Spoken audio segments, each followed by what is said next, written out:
శ్రీ చంద్రబాబు నాయుడు గారు ముఖ్యమంత్రిగా ఉండి అనేక రకాలైన సంస్కరణలు తీసుకొచ్చారు. ఆ సంస్కరణలు తీసుకురావడం ఫలితమే ఇవాళ హైదరాబాద్ నగరం ఇంత స్థాయికి అంతర్జాతీయంగా ఒక పేరు ప్రఖ్యాతులు గాంచే ఒక గొప్ప టెక్నాలజీ హబ్గా, ఫైనాన్షియల్ హబ్గా, ఇండస్ట్రియల్ హబ్గా మనకి ఇంకా ఇతర రకాలంటే కేంద్రంగా తయారైందంటే ఆ రోజుల్లో వారు తీసుకున్న చొరవ దానికి ప్రధాన కారణం అని చెప్పని ఈ సందర్భంగా నేను మీ అందరికి కూడా మనవి చేస్తా ఉన్నాను. దేశంలో ప్రతి వ్యక్తికి కొన్ని నమ్మకాలు ఉండాలి. ఆ నమ్మకాలకు జీవితాంతం కట్టుబడి ఉండాలి. ప్రధానమంత్రి గారు పివి నరసింహారావు గారితో పాటు అంతకుముందు స్వర్గీయ లాలకృష్ణ అద్వానీ గారికి కూడా భారతరత్న ప్రకటించారు. ఆయన అందరికీ మాకు జీవితంలో ఎలా నడుచుకోవాలని చూపించినట్టు ఒక మహనీయుడు శ్రీ లాలకృష్ణ అద్వానీ గారు. నాకు కానీ ప్రధానమంత్రికి కానీ ఇంకా అనేక మందికి. అలాంటి మహనీయుడికి ఈ దేశంలో రైతుల కోసం, రైతు కూలీల కోసం మొదటి నుంచి పరితపించినట్టు మహానుభావుడు మరొకరు చౌదరి చరణ్ సింగ్ గారు. వ్యవసాయ రంగంలో పితామహుడిగా పేరుగాంచినట్టు ఎంఎస్ స్వామినాథన్ గారు. దళిత బడుగు వర్గాలకు ప్రతినిధిగా ఆ రోజుల్లో చాలా సామాన్య పేద కుటుంబంలో వచ్చి ముఖ్యమంత్రిగా అయినట్టే కర్పూరి ఠాకూర్ గారు. ఇలా అనేక మందిని భారతరత్న వరించింది. అంటే భారతరత్నం అంటే భారతదేశంలో రత్నం లాంటి వాళ్ళని. వాళ్ళు సహజమైన రత్నాలు. ప్రభుత్వం తన కర్తవ్యాన్ని తాను నిర్వర్తించింది. ఇవాళ మనం మురళీమోహన్ గారికి కూడా సన్మానం ఎందుకు చేస్తున్నామంటే ప్రతిభను ప్రోత్సహించడం మన యొక్క కర్తవ్యం. ప్రతిభను మెరిట్ని ప్రోత్సహించడం సమాజం యొక్క కర్తవ్యం. అది కేవలం రాజులు, ప్రధానమంత్రుల కర్తవ్యం కాదు, ముఖ్యమంత్రుల కర్తవ్యం కాదు, మన అందరి యొక్క కర్తవ్యం. ఆ కర్తవ్యంలో భాగంగా మనందరం కలిసి శ్రీ మురళీమోహన్ గారిని ఇవాళ సన్మానించుకుంటున్నాం.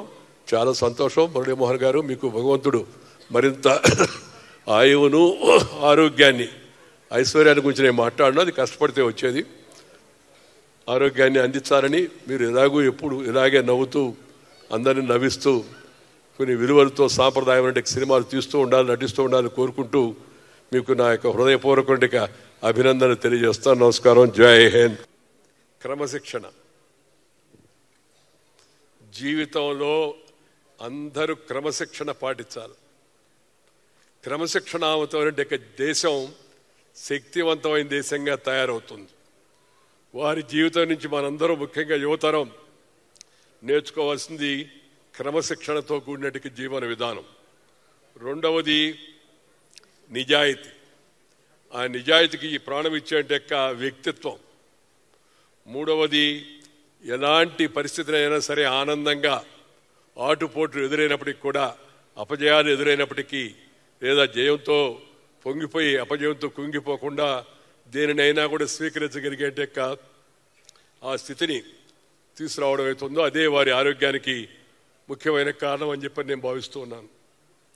జీవితంలో ఎంత ఎత్తు ఎదిగినా తాను సగటి మనుషులు అనుకునే మురళీమోహన్ గారి మనస్తత్వమే వారిని జీవితంలో ముందుకు నడిపించింది, కాపాడింది, ఉన్నత శిఖరాలకు చేర్చిందని నాకు అనిపిస్తూ ఉంటుంది. సాధారణంగా ఎవరికైనా జీవితంలో ఉండాల్సింది ఇలాంటి మనస్తత్వమే.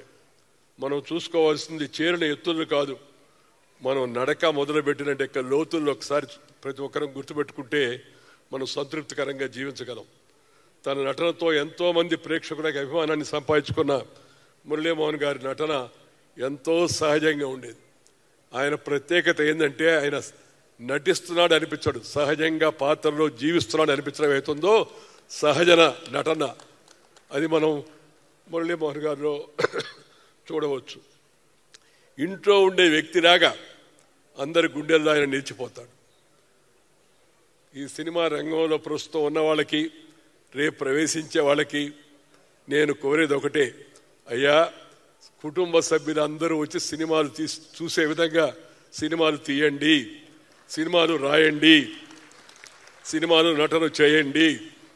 సకుటుంబ సపరివార సమేతంగా అమ్మ, నాన్న, భార్య, పిల్లలు అందరం కలిసి, ఎవరికి వాళ్ళు వేరువేరుగా చూడడం కాదు, కలిసి సినిమా చూసే పరిస్థితుల్లో సినిమాలు ఉండాలని నేను కోరుకుంటున్నా.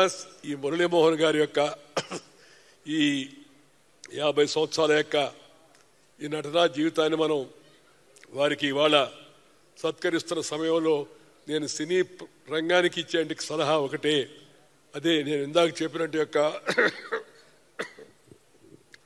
కుటుంబాలని దృష్టిలో పెట్టుకొని, భారతీయ సంస్కృతిని సాంప్రదాయాలను దృష్టిలో పెట్టుకొని సినిమాలు తీయండి, సినిమాలు నటించండి, డైలాగులు రాయండి. డబుల్ మీనింగ్ ఇచ్చే డైలాగులు అవసరం లేదు, మామూలు డైలాగులతో కూడా సినిమాలు నడుస్తాయి.